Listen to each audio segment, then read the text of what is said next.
Sejam bem-vindos a mais um episódio de Quebra-Mar na Estrada.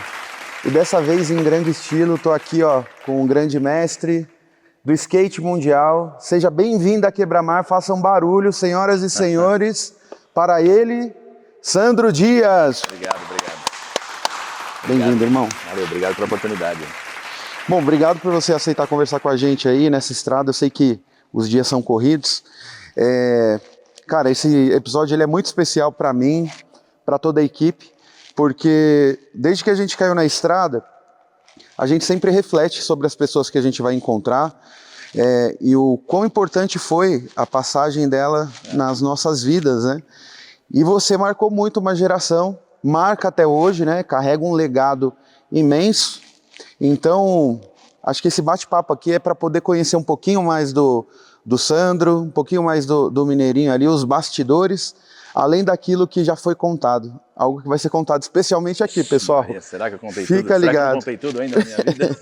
Vamos descobrir. Irmão, para começar aqui,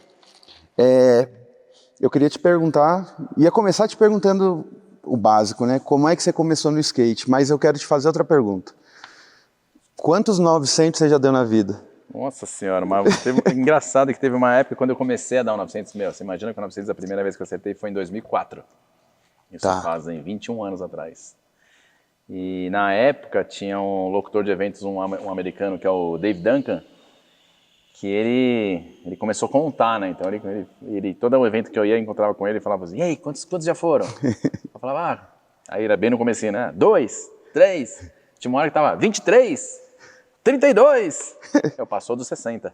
Na época, passou dos 60. Parou de contar?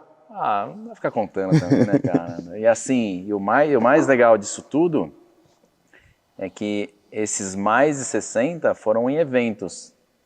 Porque fora de evento eu devo ter acertado uns 3, 4 no máximo, assim, de alguma aposta assim, que a gente fez na sessão.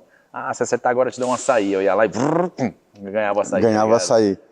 Bom incentivo. Mas porque na época é uma manobra... Hoje parece que se tornou fácil 900, porque a criançada hoje 10 anos acerta 900, meu, assim, ó. Se joga, né? Olha os moleques fazendo, eu falo, caraca, meu, moleque de 9 anos... Semana passada, um moleque de 9 anos acertando 900, eu falei, é um moleque acertando 900, não acredita, né? Nossa geração demorou tanto para fazer 900, mas eu acho que é porque a gente também realizamos os 900 com quase 30 anos de idade. Eu já tinha, sei lá, 20, ou eu já tinha 30, ou mais de 30, não sei, se falar 20 anos atrás, eu vou fazer 50 daqui 2 meses, né? Eu faço 50 anos. Então, 21 anos atrás, eu tinha 30 anos, praticamente, 30. E a molecada hoje, como criança, já sabe que é possível, já tem aquela mobilidade, o corpo muito mais ágil, né? Eles aprendem muito mais rápido, cara. A gente já é durão, velho, descobrindo, roendo o osso, e a gente demorou bastante, cara. E sempre foi muito difícil para mim, 900, assim. Foi uma manobra que eu tinha que estar, para acertar ela, tinha que estar na pressão do evento, né? Que era aquela manobra assim, ou é tudo ou é nada. Ou eu acerto e ganho, ou eu erro e perdi, enfim. Não deu certo mesmo. E eu esperava sempre a pressão do campeonato. Porque no campeonato a gente fica em cima do skate até o fim, né? A gente só não cai se o skate derruba a gente. Entendi. Mas se ele vem na mão e a gente consegue colocar no pé e ficar em cima e derrubar, a gente vai embora. Vai embora, boa.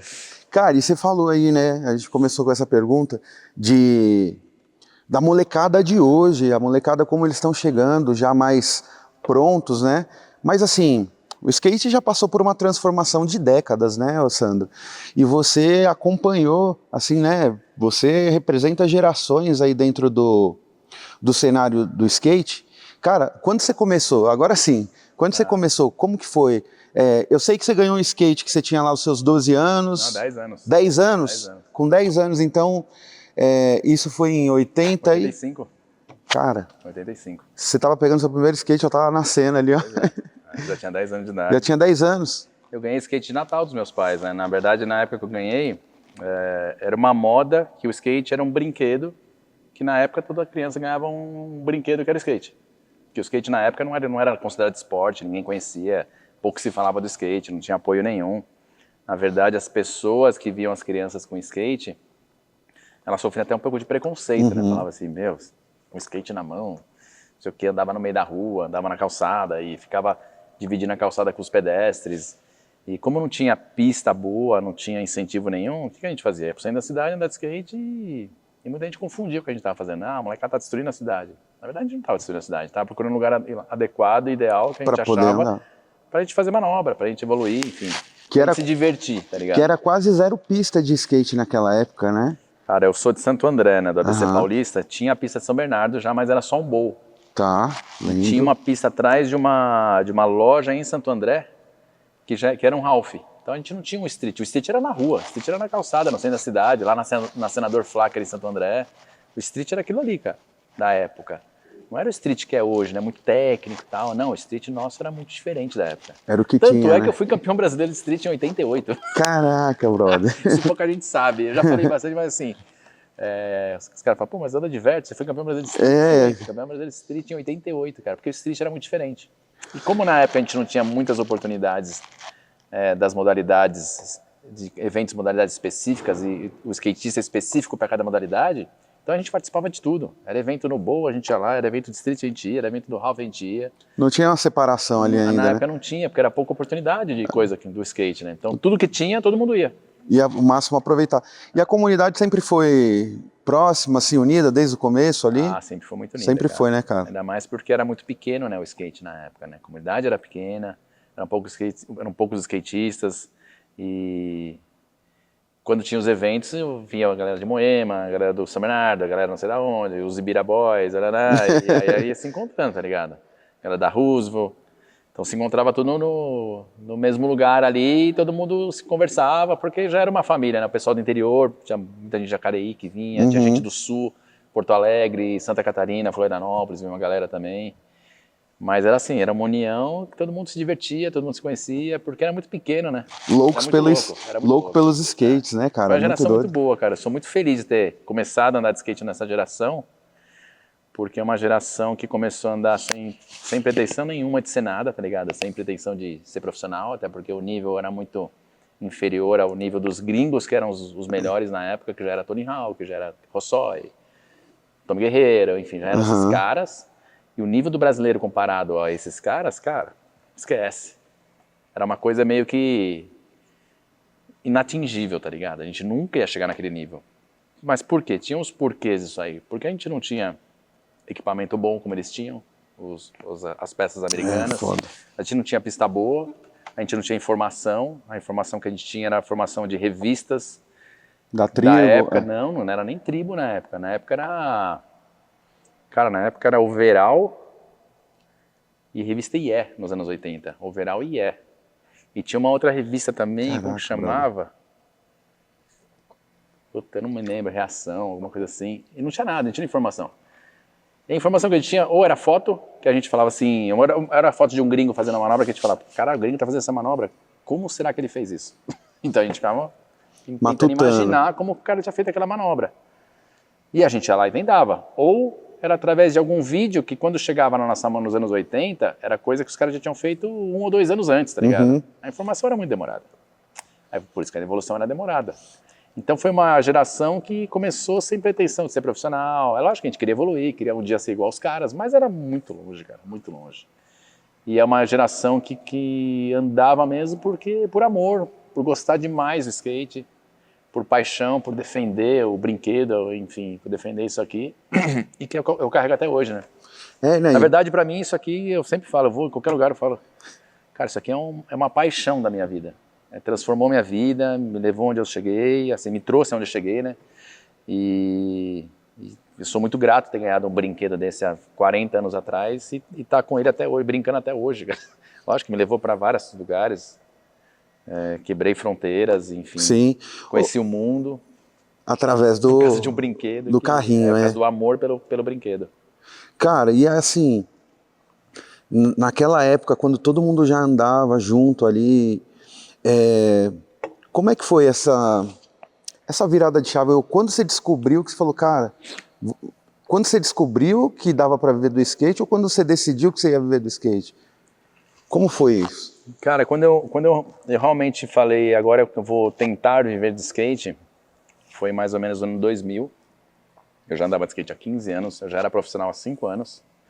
E nessa época, eu tinha acabado de me formar na faculdade, eu me formei em administração de empresas, lá em São Caetano. E nessa época eu trabalhava na empresa do meu pai também, já estava trabalhando com ele há 8 anos. Só que aí chegou, a princípio, o estudo para mim era em primeiro lugar, eu tinha que terminar a faculdade, comecei a faculdade, vou até o fim, vou terminar, só que em paralelo eu andava de skate já como profissional e trabalhava na empresa do meu pai, no horário comercial. E quando eu me formei, eu falei, agora eu preciso tomar um rumo, velho. Agora, nessa época que eu me formei, eu já ganhava mais grana andando de skate, como profissional. Tinha alguns patrocínios tal na época, e viajava já para um monte de evento, já fazia circuito mundial, algumas etapas, fazia circuito europeu. E já ganhava mais grana por causa da premiação e de uns patrocínios e apoios que eu tinha na época, E aí eu falei, puta, eu vou viver meu sonho, eu vou tentar, cara, vou tentar. Já tá dando certo, começou a dar certo, só que eu só preciso me dedicar 100% a isso, né? Pra tentar viver disso. Só que para isso eu tinha que ir embora. Não dava pra morar no Brasil, não dava o apoio para continuar a carreira, assim. Até dava, mas era muito... Eu sabia que ia demorar muito mais.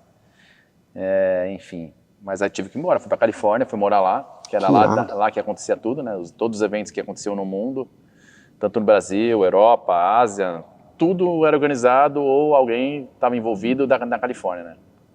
E aí fui para lá, onde eu estava no dia a dia com todo mundo me vendo ali em tudo que acontecia. E as coisas começaram a dar certo, né? Dar certo assim, melhorou as coisas e é aí que eu vi que realmente eu ia conseguir. Na verdade, sim, foi uma coisa muito orgânica, né? A gente vai indo, a gente vai se moldando ao novo objetivo, né? Na verdade, pô, eu tinha que de algum jeito tinha que dar certo. Não ia pedir dinheiro pro meu pai, não ia, enfim. E foi para desbravar. Eu já tinha uma grana, porque eu ganhava dinheiro participante de competição, só que eu ia atrás uma atrás da outra, ia guardando dinheiro, ia participando, ia arrumando patrocínio, Cara, quando fui ver, envolvidaço, vivendo meu sonho. Na cena, muito legal. Para isso, claro, me disciplinei também para que as coisas dessem certo, né? Não que chegou uma hora eu falei assim, cara, eu preciso me disciplinar. Não. Foi muito automático da minha pessoa mesmo, de pensar sempre no meu dia seguinte, puta, amanhã eu quero acordar bem, que eu quero andar de skate, que, enfim, quero fazer uma sessão, quero aprender manobra, quero andar de skate. O meu objetivo principal era fazer aquilo que eu mais gostava, que era andar de skate. Então, dificilmente outras coisas me atraía, tá ligado? Festa, bebida, droga. Cara, isso não me atraía porque eu queria andar de skate, tá ligado? Meu barato sempre foi andar de skate. 220 no skate. Meu barato foi andar de skate, cara. Isso que me dava prazer, isso que me dava loucura, isso aqui. Então, automaticamente acabou me afastando de qualquer outra coisa que o mundo oferecia muito mais rápido. Talvez poderia ser um prazer mais rápido também, mas graças a Deus eu... Não, boa, cara. Com certeza, e não é à toa, né? Porque a gente sabe da sua história, de sua trajetória. E, cara, morar na Califórnia lá, e andar na cena californiana, como é que foi um pouco? Conta um pouco mais dessa experiência, assim. Porque tem muito skatista lá, né? E na época que você estava lá, também era a época do auge do skate. Você andou com os grandes também, né? Como você, e tipo... Fico imaginando, sabe, assim... Não é as festas, as coisas, mas tipo assim, qual que era a vibe californiana, aquela coisa praiana, do surf, do skate juntos? Como que era o dia a dia ali da galera, o lifestyle? Cara, a primeira vez que eu fui pra Califórnia, eu fui em 88 pra andar de skate. Eu tinha 13 anos de idade, inclusive fui com o Sérgio Negão e com o Edcinho, acho que o Tuliba foi nesse ano também, que eram os profissionais na época do Brasil. E como nessa época eu já andava meio com eles assim, então eles passavam essas temporadas de férias em julho, enfim, às vezes eles iam no final do ano, no inverno também. E nesse 1988, em julho, eu fui com os caras, que eram minhas férias escolar. Falei pro meu pai, o Edcinho, o Negão, estão indo pra Califórnia, eu queria ir, posso ir? Não, vai lá, passa suas férias, vai lá curtir suas férias com os caras, vai andar de skate. E desde essa primeira vez, cara, quando eu voltei de lá, eu falei, puta, um dia eu quero morar aqui, cara, porque lá era o paraíso do skate, tá ligado? Tinha as lojas que vendiam tudo que a gente não tinha no Brasil, tinha lá. As peças importadas, tal, equipamento. O Brasil era muito difícil. As melhores pistas, mesmo que não eram tantas como é hoje, mas as melhores pistas estavam lá, pô. Em 88 eu fui na casa do Tony Hawk, que tinha um Ralph lá. Irado. A gente não chegou a andar em 88 na casa dele, mas a gente foi lá. A gente não andou porque ele não estava lá, estava a esposa dele na época, na época era a Cindy. ela nos atendeu, mas o Ralph estava com corrente, ele não estava lá, a gente acabou não andando, mas a gente andou em várias outras pistas da época, entendeu? Fallbrook, e eu já tinha esse sonho, né? Um dia eu quero morar na Califórnia, um dia eu quero morar na Califórnia. E chegou esse dia, quando eu me formei na faculdade, cara, 13 anos depois, eu fui morar na Califórnia para viver meu sonho de skate, né? Mas era uma outra época, eu já estava na época de muita competição, já focado em fazer minha vida, já focado em crescer e buscar resultado, que era o que eu gostava. Minha vida sempre foi muito voltada, a minha carreira sempre foi muito voltada à competição, né? Então eu não perdia nada, cara. Nessa época, eu lembro que eu fazia tipo uns 30 a 35 eventos no ano, então eu não parava lá em casa. Então era muito corrida, Nossa, era de um lugar para o outro, um final de semana em cada lugar. Então a vida foi essa, mas assim, é lógico que o lifestyle, quando você volta para casa e você se depara que você está morando na Califórnia, cara, é Dá um legal, choque, né? É legal, assim, no começo é legal, porque chegou em 2009 também não aguentava mais morar lá, tava sozinho, tinha acabado de acontecer a crise de 2008, a crise imobiliária que mexeu com todos os eventos Estados Unidos esportivos, também. blá blá blá, e aí os eventos diminuíram de 30 e poucos, caiu para 10 no ano, e aí você ficava muito à toa também em casa, aí eu falei, meu, não dá mais pra ficar aqui, não aguento mais, porque aí eu ficava muito sozinho, tá ligado? Esperando de um evento pro outro. E aí foi quando eu resolvi voltar pro Brasil e morar no Brasil, né, perto da família, já não precisava mais morar lá, porque eu já tinha minha rampa, eu já tinha uma rampa montada num galpão do meu pai em São Bernardo, que a gente tinha feito uma vaquinha, 13 skatistas montou uma rampa lá, aí eu tinha uma outra rampa já de eventos que eu tinha comprado para fazer eventos também pelo Brasil, e aí em 2009, como eu já tinha uma estrutura, eu comprei essa área aqui onde a gente está hoje, que hoje é o Sandro Jazz Camp, eu comprei esse sítio e vim morar aqui, trouxe a rampa para cá, montei a rampa no pasto e fiquei aqui ficou minha base, tá ligado? E aí eu fui montando isso aqui aos pouquinhos, né? Mas o lifestyle da Califórnia é legal, recentemente eu estava morando lá de novo, eu voltei a morar lá em 2016 e voltei em 2023, junho de 2023 eu voltei pro Brasil, morar no Brasil de novo. Ah, você ficou esse tempo lá e voltou. Eu fiquei 7 anos de novo, Caraca. 2016 a 2023. Tempão. Então tá aí, vai 2 anos, batendo 2 anos da sua volta. Vai fazer 2 anos que eu tô de volta no Brasil. Assim, família, eu falo que eu tô de volta no Brasil com a minha base no Brasil, né? Morando de definitivo no Brasil. Mas mesmo morando lá nesses quase 8 anos, cara, eu vinha quase todo mês pro Brasil. Quase todo mês. A família ficava lá e eu vinha para cá quase todo mês porque as minhas coisas estavam aqui, né? O acampamento aqui, as outras coisas, os outros negócios que eu tenho aqui no Brasil também, patrocinador, um monte de evento. Porque hoje inverteu a história, né?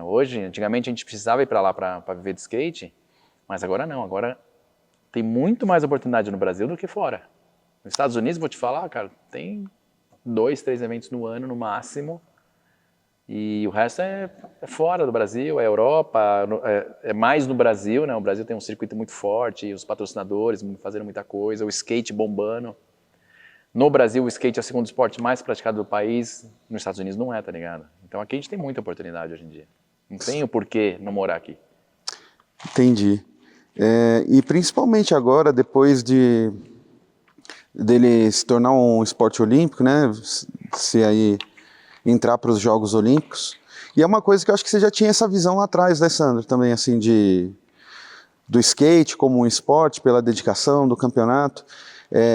Quando se tornou olímpico, qual que foi a sua reação, assim? Você ficou surpreso com isso? Como que foi? Cara, eu não fiquei surpreso porque a gente já estava nessa questão de fazer com que o skate virasse um esporte olímpico desde 2003, 2004, que se formou o primeiro grupo de skatistas, empresários lá na Califórnia, em prol a tornar o skate olímpico, né? E eu fazia parte desse grupo, lá atrás, muito tempo antes. Tipo, 12 anos antes de realmente se tornar um esporte olímpico. E na época, a gente estava tentando, só que na época na verdade é muito burocrático colocar um esporte, inserir um esporte nas Olimpíadas. Dizem que tem que sair um esporte para entrar outro, aí não tem uma organização sólida para conseguir realmente colocar o esporte pelo esporte, né? Uma confederação, por exemplo? Uma federação internacional que realmente credencie, delegasse né? a todas as outras federações e confederações ao redor do mundo para realmente o esporte se tornar olímpico. Não era tão organizado na época. E aí, nessa época, ficou essa união sei lá, durou uns 2, 3 anos com reuniões, várias reuniões para que a gente tomasse um rumo, como que a gente vai fazer, pô, a gente consegue entrar pela federação de bike, não, pela de bike a gente não quer, não, vamos pela outra. Só que a gente queria o skate pelo skate sempre, né? Skate pelo skate. Esse grupo, na verdade, essa história, ela meio que se enfraqueceu e lá para 2010, 2011, voltou o grupo com outras pessoas também que lá atrás, quando se formou, não era muito afim, que eram nomes fortes também para estar junto com o grupo. Depois essas pessoas vieram, tipo, não vou nem citar nomes, mas vieram pessoas de renome dentro do skate e fortaleceram mais a ideia, né? E a gente conseguiu que fosse anunciado em 2016, né? Que pra gente foi muito bom, né? Infelizmente não anunciaram o vertical, né? Que é a minha modalidade, né? Mas só de o skate ter entrado nas Olimpíadas pra gente foi excelente, né? Mas a gente sempre teve uma grande preocupação, desde o início, que a gente queria que o skate fosse tomado conta pelo skate, né? O skate pelo skate, e as pessoas que trabalhassem dentro das Olimpíadas pelo skate fossem skatistas, para que a gente não perdesse a essência do esporte, né? A gente sabe, quando vem um grande evento, fácil, os caras tentam mudar e, enfim, moldar para uma situação mais confortável, para TV ou para alguma coisa, mas a gente conseguiu que mantesse da forma do skate mesmo. Isso foi muito bom. Excelente, porque isso também é um desafio, viu, cara? Não é só no skate, acho que em outros esportes também. Manter a essência do esporte, você tem que ter ali os atletas ocupando as outras cadeiras, né? Pensando em quem está lá na pista, lá para poder se desenvolver. Bacana demais. Pessoal, o Sandro comentou que a gente está gravando aqui. Vamos lá, onde é que a gente está? Fala para a galera. Aqui no meu sítio. Na verdade, eu comprei esse espaço aqui em 2009, né, quando eu voltei a morar no Brasil. Eu vim morar aqui dentro, que é um sítio aqui na cidade de Vargem, próximo a São Paulo. A gente está a 100 km de São Paulo, e na região de Bragança Paulista. E que depois, em 2015, eu comprei aqui, comecei a mexer, comecei a reformar, montei esse galpão, abri rua, enfim. E em 2015 eu fiz a primeira turma do acampamento, né, Sandro Dias Camp aqui, com as crianças, né. Então esse ano vai em julho agora completa 10 anos do Sandro Dias Camp. 10 anos. 10 anos de trabalho com a molecada aqui nas férias, é animal. Trabalho muito legal. Você que conhece o Sandro Dias, o Mineirinho, que tem seus filhos aí, ou você ainda que tem a nostalgia ou ainda tá andando de skate, galera, vem conhecer o Sandro Dias Camp. Para encontrar no Instagram tem também, né, Sandro? Tem, Sandro Dias Camp, @SandroDiasCamp. Tem o site também, www.sandrodiascamp.com.br. Lá tem todas as informações do espaço, tudo que a gente faz aqui. Que a gente não faz só acampamento, a gente faz aniversário, a gente faz casamento, a gente faz muita publicidade aqui dentro, a gente faz muitos eventos corporativos. Porque eu tenho chalés aqui para hospedar a galera, tenho 100 camas, tenho restaurante, tenho salão de convenções. E fora essa variedade de pista que a gente tem aqui, que é o mais legal, né? E tem um pôr do sol maravilhoso todos os dias. Super recomendo, galera. Lugar fantástico. A gente está aqui, ó, agora num galpãozão aqui, mas em volta aqui, ó, o lugar é maravilhoso, uma área verde. Hoje está um diazão, como sempre aqui na Quebra-Mar. E Sandro, Quebra-Mar é um espaço de liberdade, é um espaço que quando a gente traz os convidados aqui, a gente gosta de entender ali, ou procura entender, além daquilo que a mídia mostra, além daquilo que é bem posicionado para se falar, o que a gente chama de vitrine hoje, quem que é o Sandro Dias e como que ele se conecta ali com o Mineirinho? O Mineirinho e o Sandro Dias, eles são a mesma pessoa? Quem que é o Sandro Dias nos bastidores ali, além do skate? Cara, o Sandro Dias Mineirinho é a mesma pessoa, sempre foi e sempre será. Não existe um personagem Sandro Dias, não existe uma segunda pessoa Mineirinho. É a mesma pessoa em qualquer lugar, em qualquer momento, em qualquer situação. Um cara que é difícil eu mesmo falar de mim mesmo, mas eu pelo menos sei os passos que eu dou, né? Eu sou uma pessoa muito honesta, sou muito amigo, sou uma pessoa que aproveito das oportunidades que eu tenho na minha vida para tentar dar oportunidade para os outros. Enfim, sou um pai de família, graças a Deus, sou um puta paizão, eu acho que sou um puta paizão, minha esposa me falou hoje que eu era um puta paizão, então minha esposa falando tá ótima. Maravilhoso, maravilhoso. Meus filhos, assim, tento curtir o máximo meus filhos também, tenho um filho de 12 e uma filha de 8, e tento curtir o máximo eles. apoiando naquilo que eles gostam de fazer. Nenhum dos dois anda de skate. Já passaram pelo skate, meu filho de 12 anos já passou pelo skate, já passou pela bicicleta, já passou pela patinete, já passou pelo futebol, hoje ele gosta de pesca. Cara, da onde veio a pesca? Eu nunca tive muita paciência para pesca, mas hoje eu me deparo levando ele pelo menos 2, 3 vezes por semana num pesqueiro e pescando com ele e fazendo a alegria dele, tá ligado? Tamo Incentivando junto ali. ele. Boa. A minha filha, quando ela vem no acampamento, ela curte pra caramba com a criançada, ela passa aqui, se tiver 2 semanas de acampamento, ela passa as 2 semanas andando de skate com a criançada, mas ela sai daqui não pede skate, não pede mais nada e tá tudo certo, e é isso aí. É isso aí, né? A geração já é outra. Cara, é né? isso aí, eu não ligo também, assim, eu nunca fui forçado a fazer nada.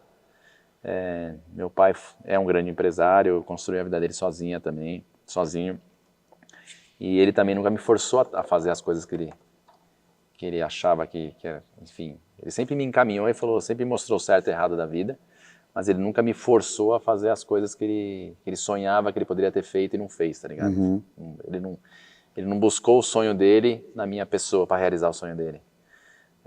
Ele deixou você seguir o seu, construir o seu. Exatamente.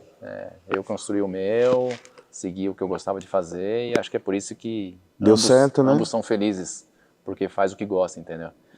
E é mais ou menos isso que eu levo para os meus filhos também, né? De apoiar naquilo que eles gostam de fazer.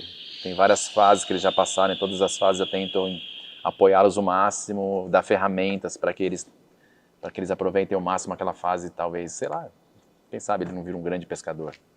A gente nunca sabe, né? Mas ele tá na pesca hoje, meu filho. Tá na pesca e tem que estar do lado, tem que apoiar mesmo, é isso aí. Eu tô sempre do lado, não tem jeito. E cara, assim, da onde que vem o apelido Mineirinho? Qual que é? O apelido Mineirinho é porque meu pai é mineiro. Aham. Eu sou nascido em Santo André e aí meu pai... Aí tinha um tio meu que já é falecido, que quando era criança ele chamava meu pai de mineiro. E como eu sempre fui muito parecido com meu pai, ele olhava pros outros e falava, o mineiro, mineirinho. E aí isso aí quando eu era criança, né? E quando eu fui participar do meu primeiro campeonato de skate lá em Santo André, eu fui lá fazer a ficha de inscrição, acho que isso aí era 86 mais ou menos, 1986. E na ficha de inscrição tinha lá nome, idade, tinha apelido. E minha mãe estava junto, aí eu comecei a preencher nome, Sandro Dias, idade, 11, sei lá, 10, 11 na época. Data de nascimento, apelido. Eu falei, mãe, e agora? Que apelido que eu coloco, né? Dos meus amigos ninguém me chamava, não tinha um apelido, era Sandro, enfim. Aí minha mãe falou, pô, seu tio te chama de Mineirinho, coloca Mineirinho. Legal, coloca Mineirinho, vai ficar legal. Mineirinho. Marcou, cara, marcou. Assim, marcou. Eu acho muito legal, eu gosto do apelido. Eu acho que a minha personalidade, por conta do meu pai também, que é um mineiro, quietinho e tal, batalhador, eu acho que a minha personalidade é muito parecida com a personalidade de um mineiro. Quando você fala num mineiro, você pensa num cara calmo, você pensa num cara tranquilo, você pensa num cara que a gente fala no mineiro, é o come quieto, o mineiro vai pelas bordas, vai até conquistar aquilo que ele quer, e é mais ou menos a minha personalidade, sabe? Sensacional. Amigo, Cara, o povo mineiro é um povo bacana, fora a comida, né? Bacana. Aqui na nossa produção aqui, pessoal, a gente tem 2 mineiros aqui, né? É mesmo? O Aiso. O Aiso Trembão. E o Trembão ali, ó. Esses caras aqui, ó, são sensacional, Sandro. Tem um dos caras aqui, ó, que veio, que é nossa geração, o outro já é a geração mais nova aqui, né? E, cara, a gente veio batendo um papo, escutando um som na estrada e vibrando, vai dar certo, vamos chegar aqui, vamos trocar ideia com você, conhecer, poder, sei lá, tentar expressar um pouco da admiração que a gente tem pelo seu trabalho. Cara, eu, na minha época, assim, né, pessoal, não sou eu entrevistado, tá? Mas eu vou compartilhar uma coisa aqui. Na minha época de skate, ali, quando eu tinha de 12 até os 19, a gente te ouvia muito na TV, ouvia você falar, ia para os picos quando você ia andar. E, cara, você inaugurou uma pista na minha cidade, em Barueri, né? Montaram lá uma Ralph lá. Você lembra dessa? Eu lembro, Nossa, Ralfão cara. de concreto, cara. Ralfão de concreto. Ralfão de concreto, exatamente. Cara, eu acho que isso aí foi em 2003, no máximo 2005, cara. Foi por aí, mais ou menos, assim. Cara, aquele dia foi sensacional e, assim, depois daquele dia eu também fiquei na febre.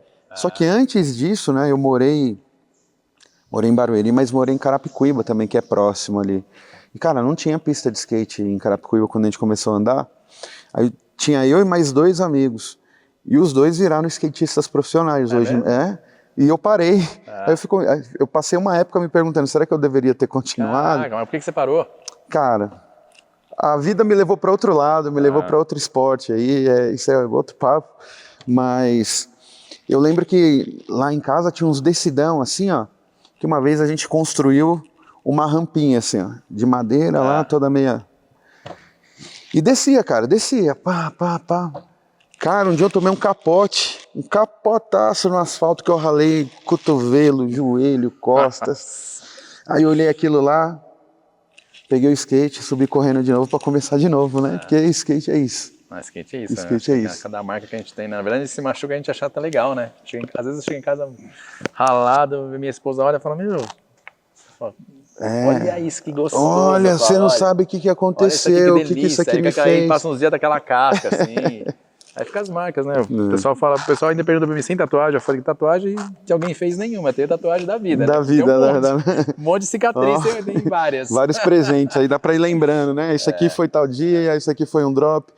Ô, Sandro, e em relação à competição, cara, tipo, você ganhou 6 vezes. Fui 6 vezes campeão mundial. 6 vezes campeão mundial. E não tem como a gente não falar disso, né, cara? Mas assim, me conta uma coisa assim, cara, dos bastidores ali, porque bate o frio na barriga, né? Desde o... Não vou dizer que foi só no primeiro título, acho que em todos, né? Atleta, quando você vai competir, você tem o foco, né? Você tá ali na concentração, mas bate aquele frio ali, né? Antes de... Ah, com certeza, né, cara? Até hoje eu competi mês passado, fazia tempo que eu não competia.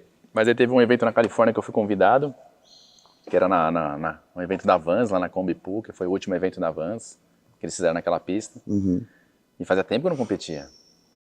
Dei uns dias antes e tal, tava preparado. Mas na hora que fala assim, valendo. Valendo. Assim, volta aquele negócio, né? Daquela sensação de campeonato. É boa a sensação, né? Ainda mais quando você acerta tudo, você se dá bem, você faz aquilo que você estava planejando. É muito bom, né? Mas sempre dá um frio na barriga. Não tem jeito. Desde o primeiro, assim. Ainda mais quando você está em situações decisivas, né? Que você tem chance de chegar naquele seu objetivo. Não importa se é um primeiro lugar, não importa se é um quinto lugar, não importa se é chegar numa final. Mas você tem chance para chegar naquele seu objetivo, potencial para chegar no seu objetivo, você fala... Aí a barriga começa a dar... Vou conseguir aquela chamada. Mas assim, você sabe que você está preparado para aquele seu objetivo. Só tem que se controlar para dar tudo certo e fazer certinho e realmente conquistar, né? Aquilo que você esperava, né? Sim. E eu passei por todas essas fases, né? Teve uma fase que o objetivo era... Cara, meu objetivo era competir um mundial. Primeira vez que eu fui competir uma etapa do Mundial, nossa, olha onde eu tô, os caras do meu lado, os gringos e tal, os melhores. E eu dei ali no meio. Uma época, meu objetivo era entrar numa final. Cara, será que eu consigo? Nossa, olha quem tá correndo, não sei quem, eu vou tentar, passei pra final, consegui passar pra final, não importa o resultado. Meu objetivo era entrar na final. Chegou na final. Uma época da minha fase, da minha vida, da minha carreira, era chegar entre os 5. Final comendo solto, preciso fazer isso, que se não fizer isso eu não vou ficar entre os 5. Bum, consegui. Às vezes não conseguia, tá ligado? Às vezes não conseguia. Mas quando conseguia, mas era sempre aquele frio na barriga, aquele pensamento se vai dar certo ou não. E aí teve a fase de, puta, minha oportunidade que eu tenho para talvez ser campeão mundial. Não, vamos pra cima que a oportunidade tá aí. E aquele negócio. E eu falo, o primeiro título mundial foi mais punk, né? Foi, mas né? assim que você fala, será que eu vou conseguir até a última etapa? Surreal. Será que vai dar certo? Por mais vantagem que eu tinha.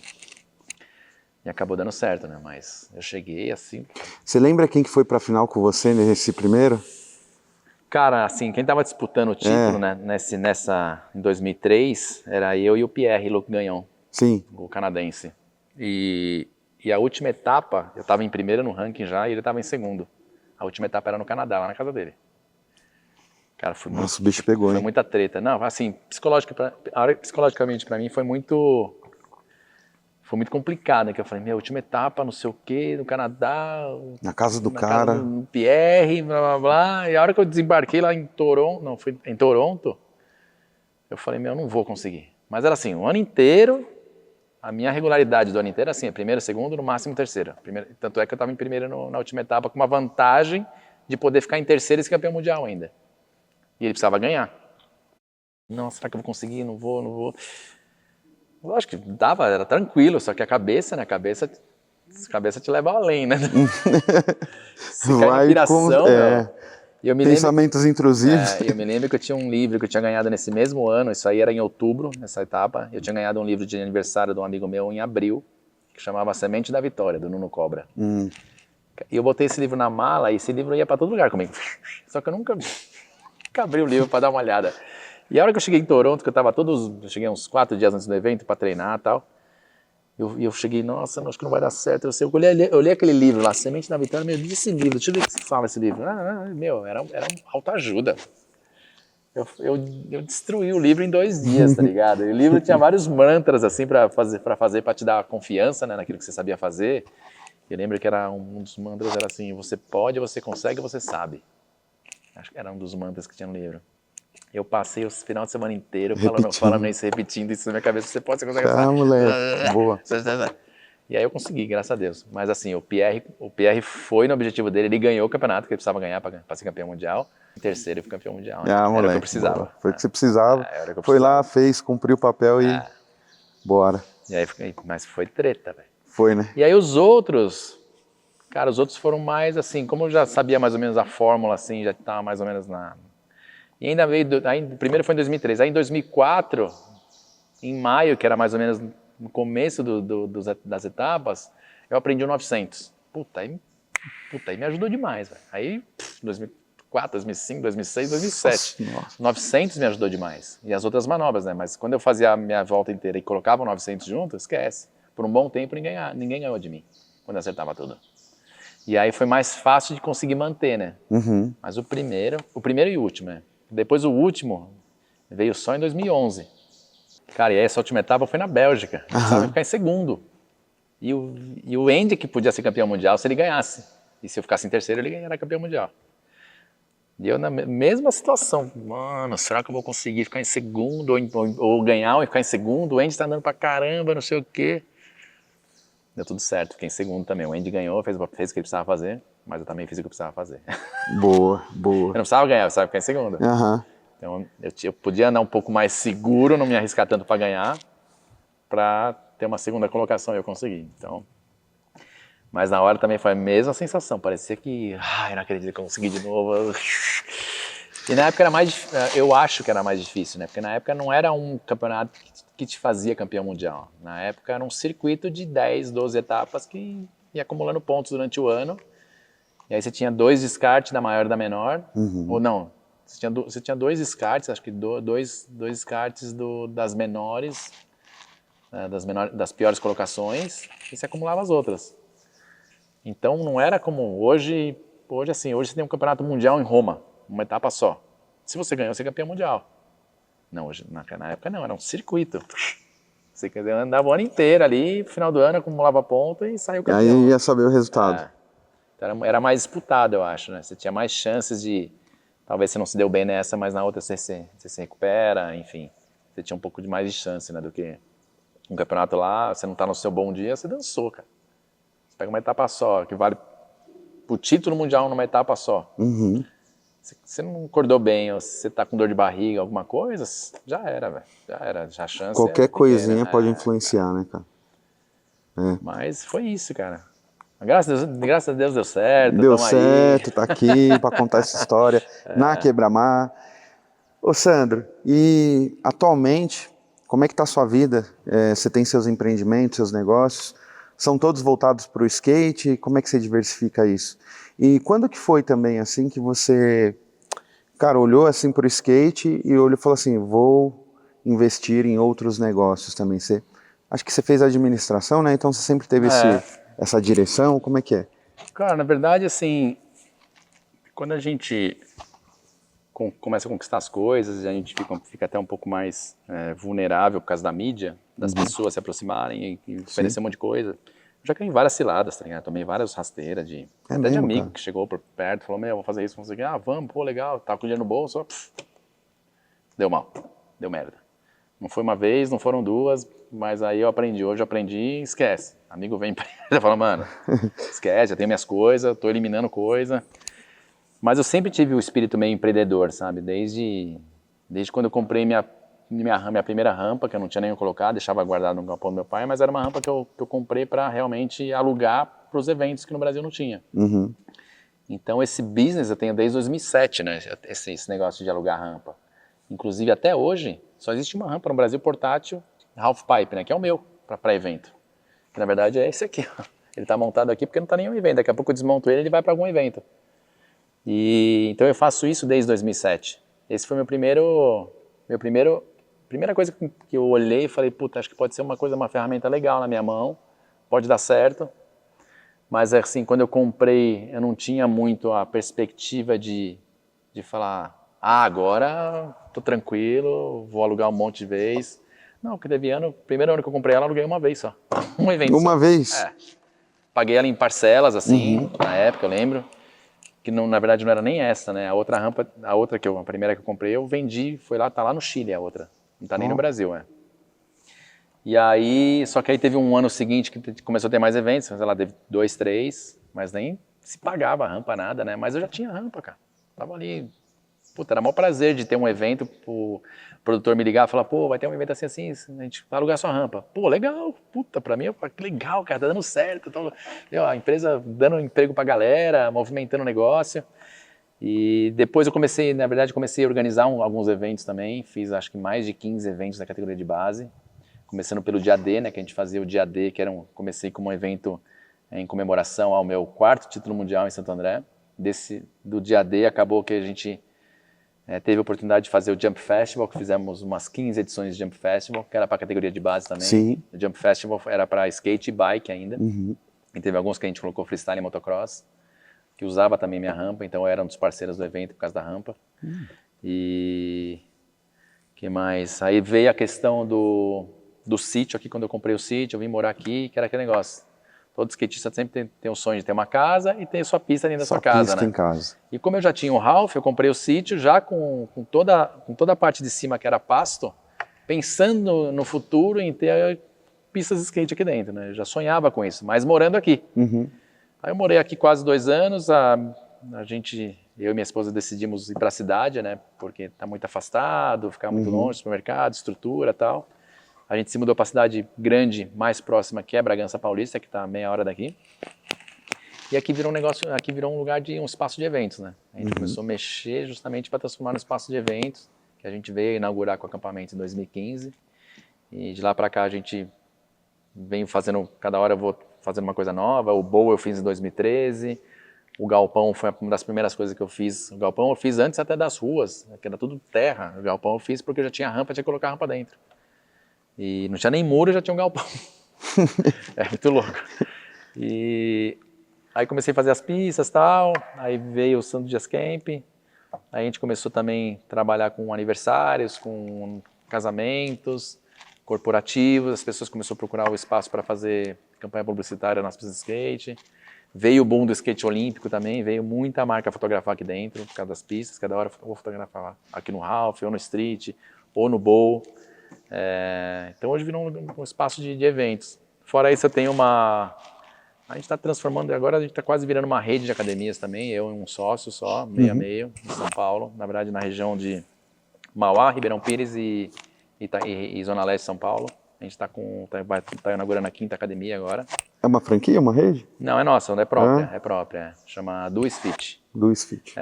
E a gente está para inaugurar a nossa 5ª unidade. E é um business muito legal, trabalha com saúde, bem-estar, e que eu nunca fui de academia. Minha vida inteira eu nunca fiz academia, eu comecei a fazer academia faz no máximo 1 ano atrás. E, cara, é um ramo bacana também, e que assim, estou muito feliz. Já tive algumas coisas de imóveis, já tive marca de skate, marca de shape, tenho uma marca de tênis que está licenciada também. Cara, já tive loja de skate, loja de roupa infantil, que minha esposa tocava. Um empreendedor, né, cara? Já tive bastante coisa, cara. Só que aí teve uma época da minha vida que eu comecei a ver o que realmente dava resultado, né? Porque hoje também tenho, além do Santo Dias Camp, tem o Santo Dias Fan, que é um braço do Santo Dias Camp, que a gente realiza eventos dentro de shopping, dentro de clubes, Sesc, a gente leva as rampas, aluga as rampas, tanto de street, mini rampa ou half, e a gente leva toda a clínica, os equipamentos, os skates, então o cara contrata a gente com pacote fechado. E aí tem o Instituto também agora, vai completar um ano, o Instituto Sandro Dias, lá em Santo André, só que é uma coisa totalmente social, né? Que a gente dá oportunidade para crianças de baixa renda, que a gente faz todo acampamento psicológico, pedagógico. Sensacional, cara. Então tem várias coisas, mas aquilo que eu estava falando, teve uma fase da minha vida que eu comecei a ver que tinha tanta coisa, loja, não sei o que, eu falei, meu, é tanta coisa, mas é tanta coisa que não dá resultado, aí eu comecei a fazer assim, ó, não, chega também, esse também chega, vou botar de lado, deixa de stand-by. E aí eu comecei só a deixar as coisas que realmente me dava mais prazer, né, que eu estava ligado 100% no negócio, porque aquilo que eu falei, tomei várias rasteiras cambal de coisas que eu entrei, só que eu não tinha tempo de estar acompanhando 100% da operação. Cara, tomei algumas rasteiras aí nervosa no mercado, mas tá bom, faz parte, bate a cabeça, igual a skatista, cai, levanta e continua andando. E segue em frente, vira né? a página e tenta a manobra de novo. Pois é. Faz parte da vida, cara, faz parte da história. Não me arrependo de nada, porque tudo eu acho que foi aprendizado. Até as rasteiras que eu tomei, acho que eu aprendi bastante para ficar mais esperto e com quem se envolvesse, entendeu? Então... Cara, e assim, hoje como empreendedor, né, e tendo já trilhado aí uma jornada dentro do skate, uma carreira de sucesso, como é que foi, assim, do começo até você receber os primeiros apoios, os patrocinadores? Hoje você tem um patrocinador que está contigo já há muito tempo na estrada, né? Como que é essa relação, assim, porque a gente te vê, né, não tem como, né, nas propagandas, nas publicidades, mas de fato, assim, para o atleta, Sandro, naquela época, fez toda a diferença? Como que começou a parceria, né? Como que surge, assim? Você começa a despontar e os caras vão atrás, ou você vai lá e bate na porta dos caras e fala, ó, tô precisando, como que foi isso? Cara, eu nunca fui um cara de...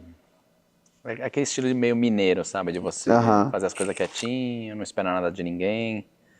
Eu nunca fui muito de bater na porta, assim, de pedir alguma coisa, cara. Eu sempre buscava minhas coisas sozinho e esperava as coisas aparecerem pra mim como uma oportunidade. Mas dificilmente eu ia lá na porta de alguém e falar, meu, pelo amor de Deus, não. Se eu não tinha condições, eu me esforçava para eu conseguir resolver de alguma forma. Para eu conseguir de alguma forma a fazer aquilo lá. Até por isso que eu não tenho rabo preso com ninguém, graças a Deus, nunca tive. E isso é muito bom, tá ligado? Se você ser livre, você não ter nada, você não ter obrigação de fazer nada para ninguém, cara. Eu gosto de fazer as coisas para as pessoas, mas sem ter nenhuma obrigação, nenhum rabo preso. Eu não tenho sócio aqui, nada, a não ser na academia. E no começo, no começo, assim, eu já tive os meus primeiros apoios na época, desde essa loja que eu falei lá atrás, que eu contei da história, que tinha uma loja em Santo André, que tinha uma pista de skate no fundo, que já era um half. Essa loja se chamava Força Local lá em Santo André, nos anos 80. E como na época o skate como fala, era muito pequeno o skate na época, e era uma criança que já meio que me destacava, aprendia muito fácil as manobras e tal, essa loja começou já a me apoiar. Aí já começava a me dar umas peças, aí me dava um shape, às vezes me dava uma rodinha. Cara, no começo isso é fantástico. Você fala assim, meu, com certeza. Caramba, se você você já falava que tinha patrocínio, mas não tinha, tá ligado? Era um apoio. Mas, pô, eu sou patrocinado pela loja. Os caras me deram um shape. Pô, os caras me levou pra uma pista ali pra andar. E aí, geralmente eles me levavam todo final de semana pra andar no QG em São Paulo, no antigo QG, nos anos 80. Então... E aí depois veio o patrocínio da Narina, na época também, foi um dos meus primeiros patrocinadores que me pagaram dinheiro, foi a Narina. E isso aí foi lá nos anos 80, 86, 87. Caraca. Eu comecei a ganhar equipamento do Narina, e ele me pagava, na época, se chamava, tinha até uma nomenclatura da moeda, que era, não sei se era ATV, UTV, como que chamava, cara, não lembro. Aqui enfim. Era brasileiro? Era brasileiro, era uma nomenclatura como... Que a moeda se baseava nessa nomenclatura e você fazia vezes o valor dessa nomenclatura, dava um valor, eu não lembro o nome que era. Mas você fala assim, cruzeiro, cruzado? Não, era cruzeiro, cruzado, era alguma coisa assim, só que era baseado num índice. Ah, tá. num índice. Entendi. Eu não lembro o nome que era, mas eram 3 letras. Eles me pagavam X índice, que dava X Corrigido um valor. reais para hoje, vai. E a Narina foi um dos primeiros que me pagou uma graninha, que na época, sei lá, era R$ 200, na época assim, mas pô, uma criança de 13 anos ganhando equipamento de graça. Aí tinha um apoio da Blockhead, que era uma marca de capacete da época Sim. no Brasil. Blockhead me dava os capacetes, a Narina me dava os equipamentos, ainda me dava um dinheirinho, e a loja me Pô. dava umas peças, um tênis e tal. Cara, isso no começo pra mim foi essencial pra me motivar, tá ligado? Não precisava pedir pros meus pais. E acontecia alguma coisa, eu me corria ali e a loja ou essas marcas me ajudavam de alguma forma. E assim foi, cara. Eu me lembro que o meu primeiro grande patrocinador mesmo já foi lá para 96, 10 anos depois. Que foi Não, eu tive o patrocínio da Rude Boy, que depois era roupa, nos anos 80 também. Rude Boy. Fui da equipe Rude Boy, final dos anos 80, início dos anos 90. Aí em 96 eu tive o patrocínio da Riff, que foi um dos que foi um dos grandes patrocinadores que eu tive na minha vida, que foram 13 anos de Riff. E tive model de tênis, a Riff na época, por mais que na Califórnia, fora do Brasil era uma marca de surf, no Brasil todo mundo conhecia a Riff do skate, tá ligado? Do skate. Tinha as sandálias Riff, mas o tênis, por mais que era uma marca de surf fora do Brasil, o tênis para skate era Riff, era muito louco. Era totalmente ao contrário do que acontecia fora do Brasil, cara. No Brasil acontecia totalmente ao contrário. E a marca foi vendida 13 anos depois, mais ou menos em 2006, mais ou menos, um pouco antes, não lembro agora. E na época os caras ainda foram muito legais comigo. Eu tinha mais um contrato de 2 anos com os caras, mas a marca foi vendida, eles foram muito honestos comigo, falaram, Sandro, eles gostavam muito de mim, né? Os donos lá na Califórnia, que eram o Fernando, os irmãos, Fernando e Santiago. Eles me chamaram, falaram, pô, Sandro, a Riff foi vendida, a gente sabe que você tem contrato de 2 anos, que meu contrato já era internacional. E eles falaram, você quer continuar esses 2 anos, a gente continua te patrocinando esses 2 anos, só que a gente não vai trabalhar mais com skate. Ou você quer que a gente te pague antecipado e você fica à vontade, vai procurar outra marca. Eu falei, pô, não paga antecipado, aí eu fico livre, vocês ficam livres também, enfim. Fica bom para todo mundo. Aqui no Brasil quem representava era a Surfco, né, que é do Alfio, né, que eu sempre falo que o Alfio é o paizão. Sempre foi o paizão para mim, né. Que o Alfio na época, na época da Riff em 96, eu entrei na Riff, aí o Alfio trouxe a Oakley, aí o Alfio me colocou na Oakley, aí eu fui 16 anos de Oakley. Aí marca de roupa, depois ele me colocou primeiro na Rust, não, primeiro na Red Sand, que era ele que fazia também. Aí a Red Sand ele parou de fazer, aí ele começou com a Rust, aí ele me colocou na Rust. Aí depois da Rust, a Riff começou a fazer confecção, aí ele falou, Sandro, usa a Riff inteiro. Eu falei, beleza, Alfio, o que você quiser, Vambora. se você quiser eu uso, cara. Aí eu fui Riff inteiro, roupa e calçado. E foi muito bom, o Alfio foi um paizão pra mim, eu tenho muita gratidão por tudo que ele fez na minha carreira. E a Red Bull, né? Red Bull fazem 25 anos que eu tô com a Red Bull. Tempinho também já, né, Sandro? Cara... Oi? Já faz um tempinho aí. 25 anos, cara. É, hoje, dentro da empresa no Brasil, eu sou a pessoa mais antiga da empresa. Contando com o CLT, contando com todas as pessoas que trabalham lá hoje, eu sou a pessoa mais antiga da Red Bull hoje, que continua lá, entendeu?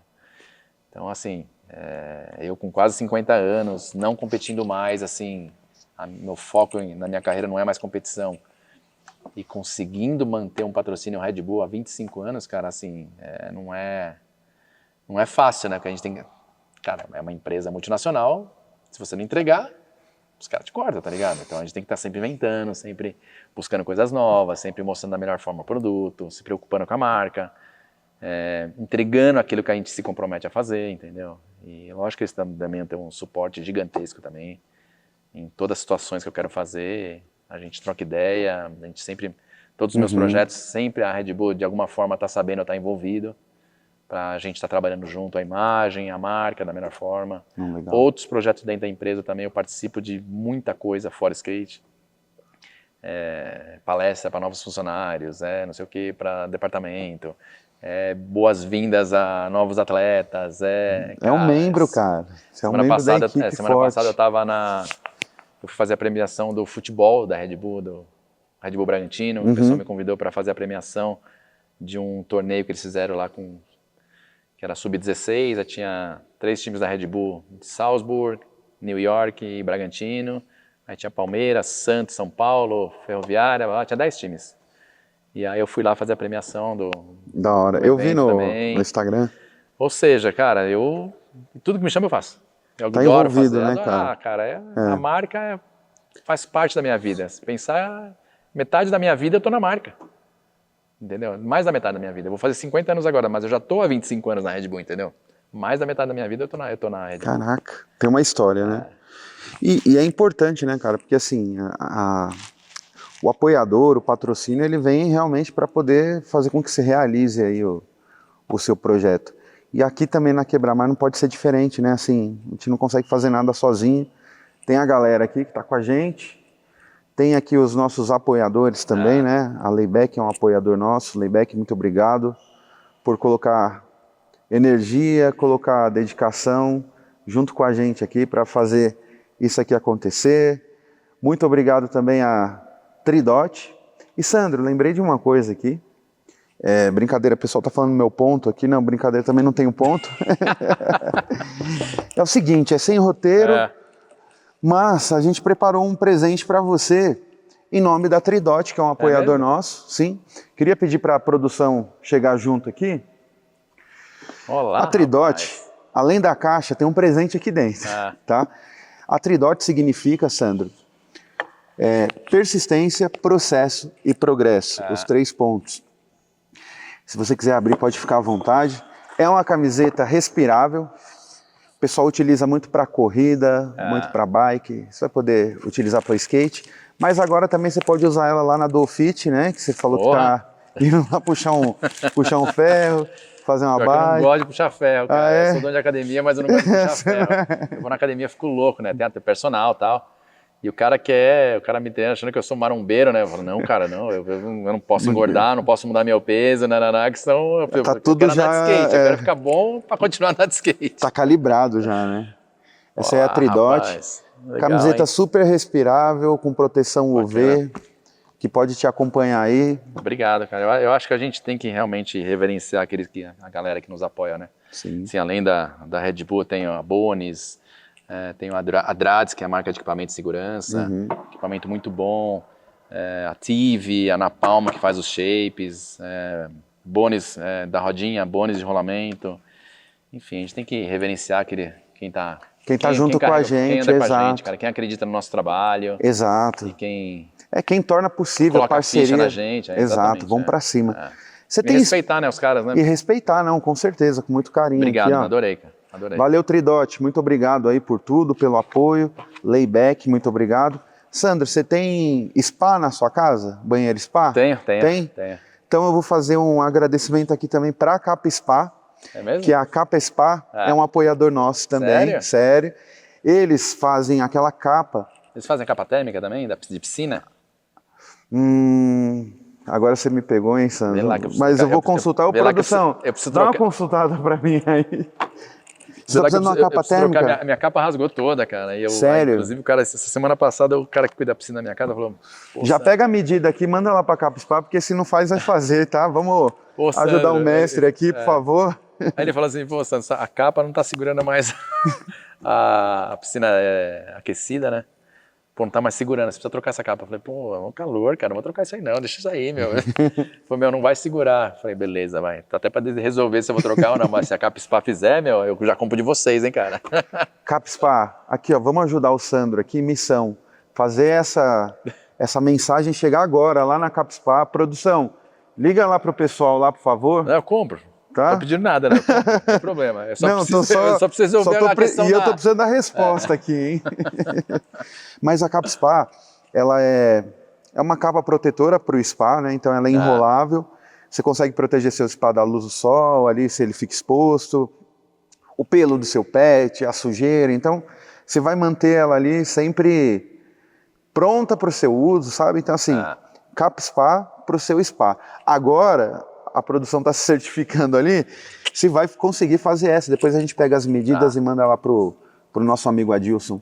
Pessoal, Capa Spa, muito obrigado. Para você que está procurando aí uma capa para o seu spa, Capa Spa. Valeu? Obrigado, pessoal. Sandro, continuando aqui, o papo está muito legal, cara. Obrigado mesmo, mais uma vez, por você ter aceitado aqui, viver esse momento com a gente aqui. Espero que a gente se encontre mais vezes. na estrada, né, em outras oportunidades. Enquanto você falava aí um pouco da jornada do empreendedorismo, enquanto você falava um pouco, a gente fez aqui, né, falou um pouco dos patrocinadores, cara, pra molecada de hoje, que tá querendo viver do skate, hoje o cenário é totalmente diferente do que a gente viveu lá atrás, do que você viveu principalmente na carreira. Eu fui atleta do rugby, joguei em alto rendimento, joguei na seleção brasileira de rugby. Na minha época também, você tinha que comprar uniforme, você tinha que pegar o dinheiro do bolso para ir para as viagens, você tinha que fazer vaquinha, né? Aquela coisa ali que o amador, o esporte amador dentro do cenário do alto rendimento, o amador que você faz aquilo que você ama, então você coloca seu coração, sua energia. Muito esforço, né? Não mede esforço, pelo contrário, você vai ali. E hoje no rugby, cara, a jornada o rugby também em 2016, ele voltou para os Jogos Olímpicos, aí teve aquela onda de incentivos, né, ganhou mais visibilidade, criou-se um plano ali de popularização do esporte, e a molecada hoje tem mais acesso, né, não digo que o rugby ainda está em ascensão no Brasil, mas tem mais acesso. Hoje você chega, tem um uniforme pronto para você jogar, tem uma bola boa, com gripe para você jogar, tem água na beira do campo, mas na minha época não era assim. Imagino que no skate a gente faça essa mesma analogia, né, porque você é um desbravador, cara, você veio aqui, quando você chegou aqui, sabe aquela expressão? Quando eu cheguei aqui, tudo isso aqui era mato, era tudo mato, não era? Era. E a única coisa que tinha bonito aqui era o Porto Sol. O Porto Sol sempre foi maravilhoso até hoje. É a única coisa que tinha de bonito. Exato. Porque o resto era mato, era tudo destruído e a gente foi aos pouquinhos, assim, uma coisa que eu falo, às vezes eu olho para tudo isso que eu construí e às vezes eu nem acredito, eu falo, caramba, como que o skate, né, conseguiu, assim, porque aqui não tem herança, não tem sócio, não tem investidor, não tem nada, tem o Sandro Dias e a esposa dele que se dedicaram a construir isso aqui com o próprio esforço, entendeu? Ela fazendo a parte dela como esposa, dona de casa, mãe, e eu fazendo a minha parte como pai, profissional, provedor financeiro da casa, profissional. E a gente foi construindo, mas assim, com muita persistência, né, muita paciência, principalmente, sabendo que um dia poderia se tornar alguma coisa legal pra gente, o espaço. E o que eu mais tenho orgulho de falar é que tudo isso aqui, tudo que eu construí na minha vida foi através do skate, cara. Tudo foi através do skate. Então, numa época que não era como é hoje, né? Era muito mais difícil.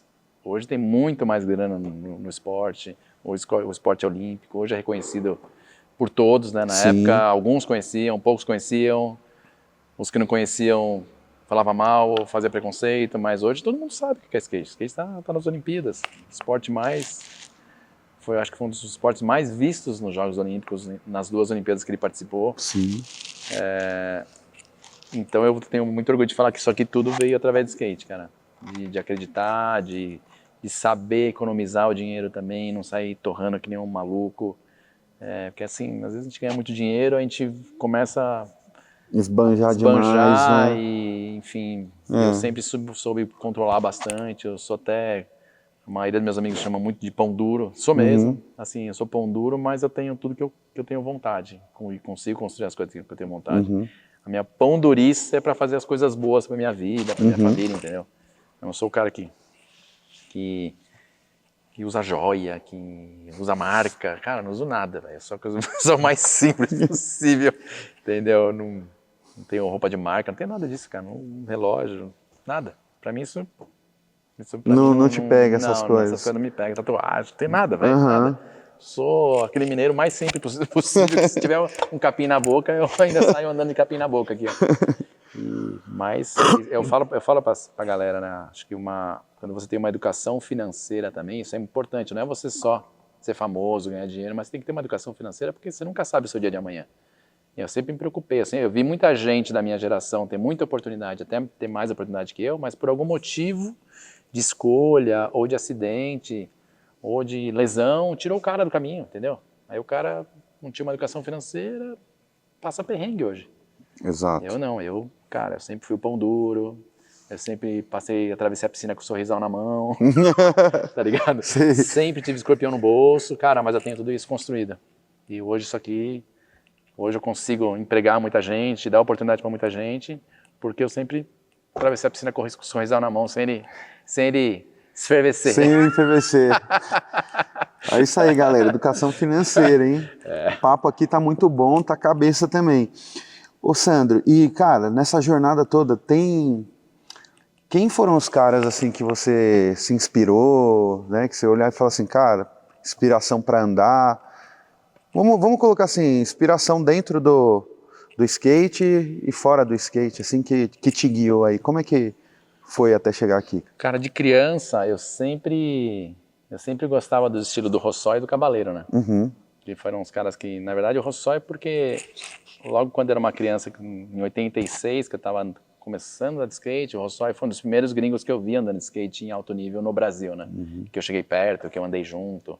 Eu não sabia nem dropar do Ralph, mas eu estava andando no Banks, no QG, com o Rossói, com o Ed Rettig e com o Mickey Alba na época. Então foi um dos caras que me impressionou na minha infância, de ver assim. E o Cabaleiro sempre era uma figura que eu gostava muito de ver o estilo dele, como ele andava, as coisas que ele fazia. Mas era um cara que era meio distante da minha realidade. E eu vim conhecer o Cabaleiro, andar de skate com ele depois de um tempão, que eu já era profissional, já estava no circuito mundial. Foi quando eu andei a primeira vez com o Cabaleiro, que pra mim foi, cara, eu não acredito que eu tô andando com o Cabaleiro. Já conhecia ele pessoalmente, já tinha trocado ideia com ele, já tinha cumprimentado ele, ele já sabia quem eu era, mas eu nunca tinha andado com o Cabaleiro. Assim, eu fui andar com ele nos anos 2000, quando eu fui convidado para fazer uma apresentação na Austrália, uma turnê, de um evento que tem lá, inclusive tem até hoje, que chama Big Day Out, que é uma tour de shows, passa por 6 cidades. E o produtor, na época, ele passou um e-mail para mim, na época, me ligou, não lembro se tinha, acho que ele passou um e-mail na época, já tinha, me convidando. Eu falei, pô, legal, quem que vai? Ah, vai o Cabaleiro. O Cabaleiro vai, não acredito que eu vou andar Cabaleiro, o Cabaleiro vai. Pô, já era profissional há 5 anos. Já estava no circuito mundial e, de repente, quando eu fiquei sabendo que o Cabaleiro ia comigo, eu fiquei, caraca, não acredito que o Cabaleiro vai comigo, eu não acredito, meu. E foi animal, cara. Porque o meu ídolo tava ali comigo, que era eu e ele, os principais da apresentação. Tinha os australianos lá, os locais, mas quem era anunciado como os principais skatistas era eu e o Cabaleiro, cara. A gente ficou 6 semanas, não, foram 3 semanas eu e o Cabaleiro, aí ia mudando a cidade, a gente ia jantar junto, às vezes ele viraram falava, brother, pô. Let's go to movies, aí a gente ia no cinema, a gente ia jantar, então a gente ficou, cara, viramos brotherzaço eu e o Cabaleiro. Que da hora, cara, que da hora.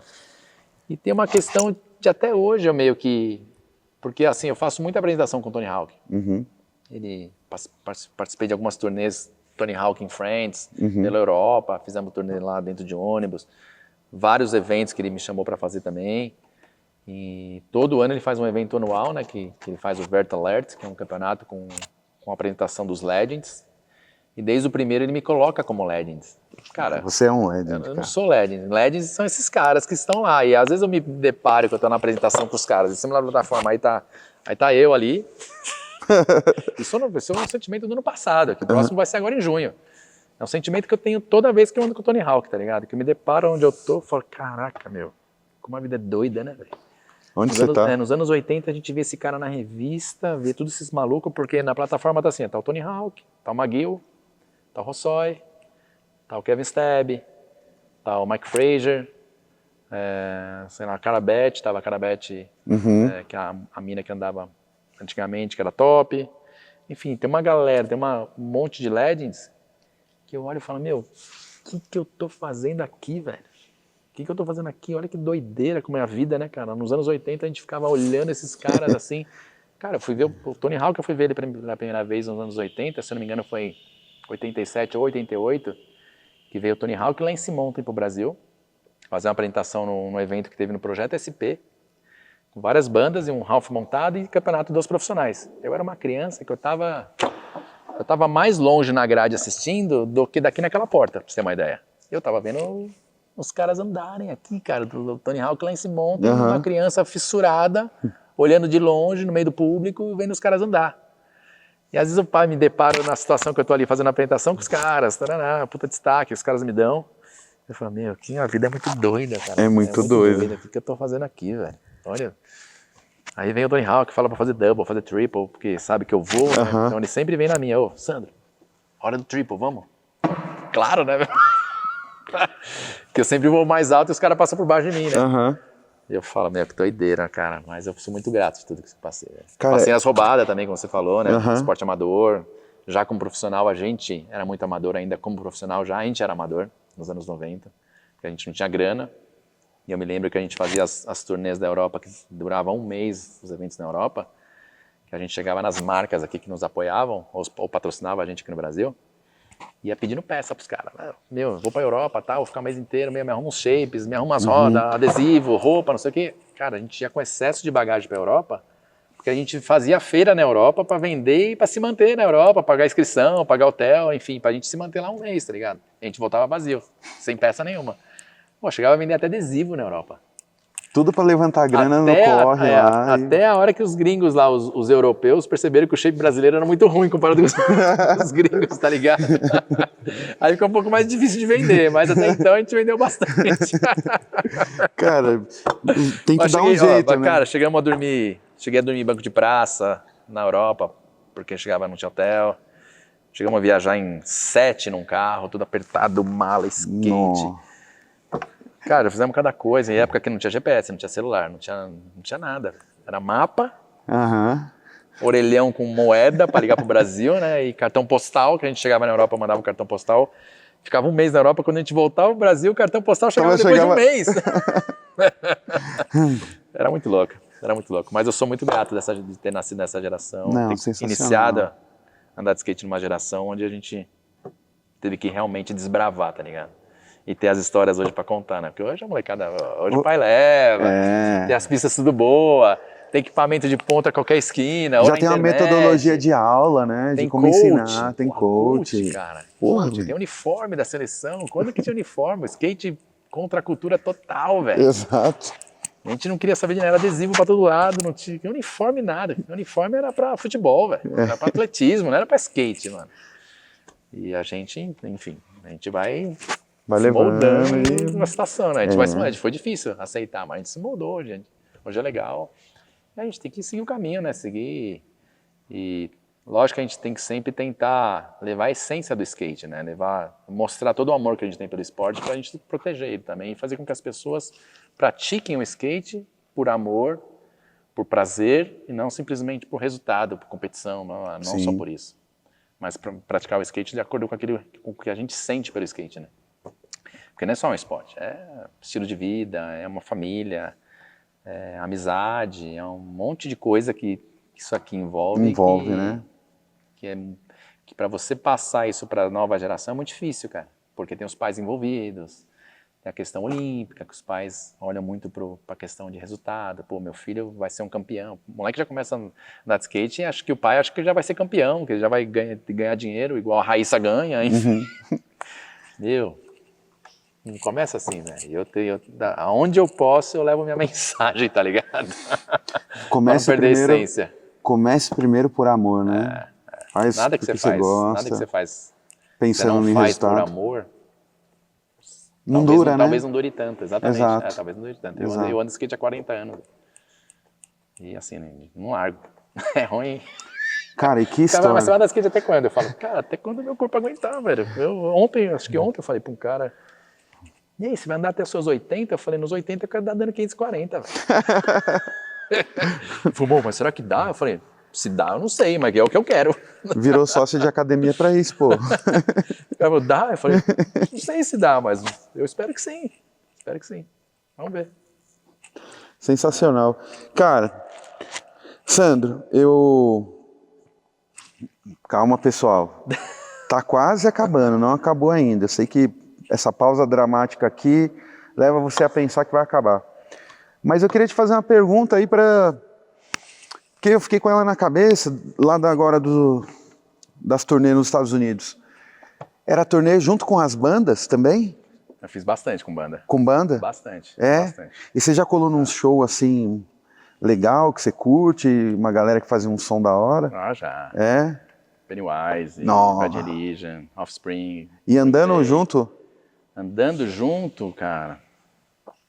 Às vezes não andando junto, mas já teve no mesmo evento. Depois do campeonato vai ter show do Motorhead. Entendi. Na Alemanha teve o último campeonato da Alemanha que teve, inclusive foi eu que ganhei no Mundial da Alemanha em 2005.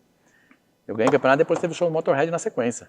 Teve Pennywise e depois Motorhead. Ah, que presentaço, hein? Aí já teve... O ano passado eu fiz um com o Tony Hawk, que teve Green Day, que na verdade era um festival, né?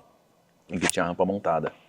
Que era só apresentação. Que era um festival que tinha Green Day, Offspring, Bad Religion, tinha Goldfinger, meu, tinha muita banda. Não, várias Tinha bandas muita da cena.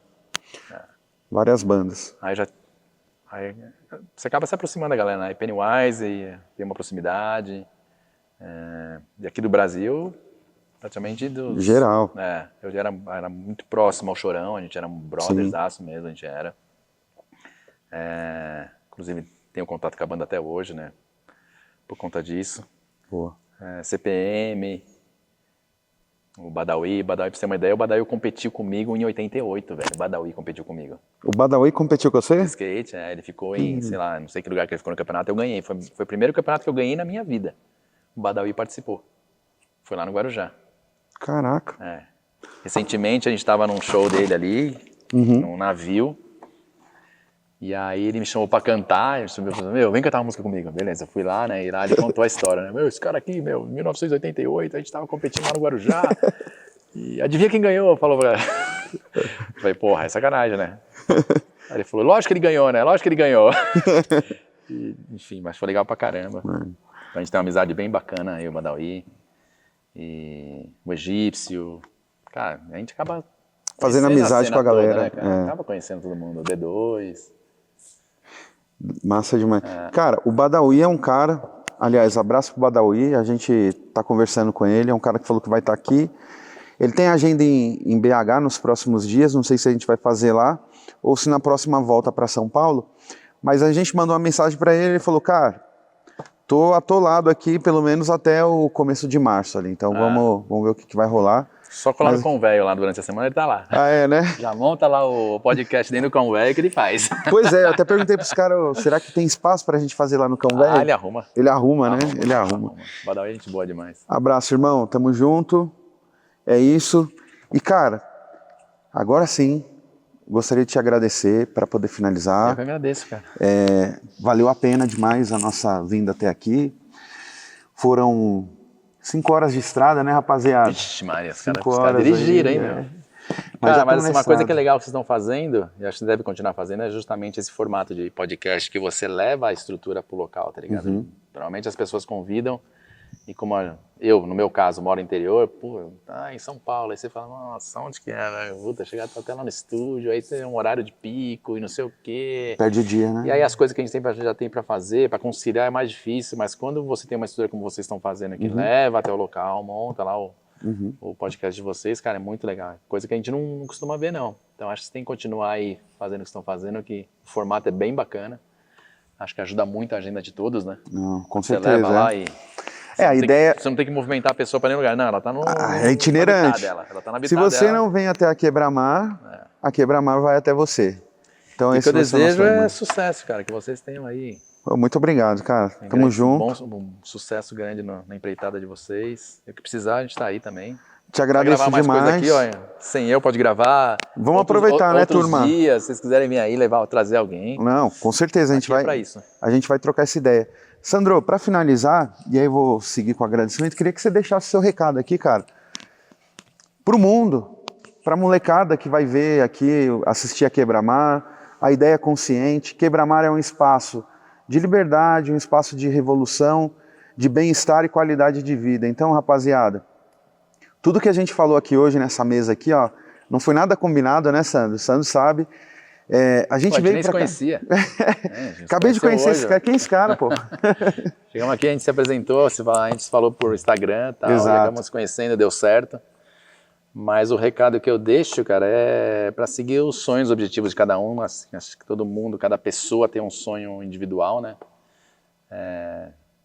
Meu sonho não é seu sonho, o seu sonho não é meu sonho. Às vezes você fala o seu sonho pra mim, eu falo, meu, você tá viajando, mas se você acredita, cara, vai pra cima. Eu acreditei que um dia eu poderia viver de skate, eu vivo de skate até hoje. Há 40 anos que eu ando de skate. E, como eu falei, né, construí toda a minha vida através de skate. Numa época que a gente não tinha pretensão nenhuma, mas as coisas deram certo de acordo com o que eu aproveitei as oportunidades, que eu fui persistente, que eu fui paciente e que eu me disciplinei também e me preparei para que as coisas acontecessem, né? Não fiquei aí zoando pelo mundo, né? Zoei pra caramba também, mas de outra forma, né? Fazendo o que me dava prazer, que sempre foi andar de skate, mas corra atrás dos objetivos, dos sonhos. Acho que quando a gente realiza um sonho objetivo, a gente se torna uma pessoa mais feliz e acaba motivando as pessoas que estão ao nosso redor também, né? Encorajando elas também a seguir o que elas têm vontade de fazer. E é isso, seja uma pessoa humilde, ninguém é diferente de ninguém, todo mundo é igual. Que mais? É isso, cara. Vou ficar falando aqui, vou ficar falando até amanhã, porque eu falo pra caramba. Tenha E agradecer sonho. demais vocês aí, cara. Obrigado mesmo. Obrigado por vir até em você, casa. obrigado mesmo. Tenha um sonho, faça um plano e trabalha duro. Trabalha duro, que vai, não olha pro lado, não olha pro outro, não olha pra trás, é só pra frente, E outra, né? você pode ter certeza que vai ter um monte de gente que não vai acreditar, vai querer derrubar vocês, vai querer tomar seu sonho, mas não desista, cara. Você vai cair, você vai tropeçar, você vai tomar pedrada, mas não desiste. Se você acredita mesmo, vai que vai. Aconteceu comigo. Quanta gente tentou me derrubar, passou a perna, rasteira, e eu tô aqui firme e forte na minha, aqui quase cinquentão. Vambora, vambora. Tem muita coisa a fazer ainda. Valeu? Valeu, Obrigado. senhoras e senhores. Esse foi o Papo Quebra-Mar com o mestre Sandro Dias, o mineirinho. Obrigado, meu. Valeu, irmão. Valeu. Obrigado demais. Valeu, turma. Valeu, turma da produção. Obrigado, hein, meu. Valeu, valeu.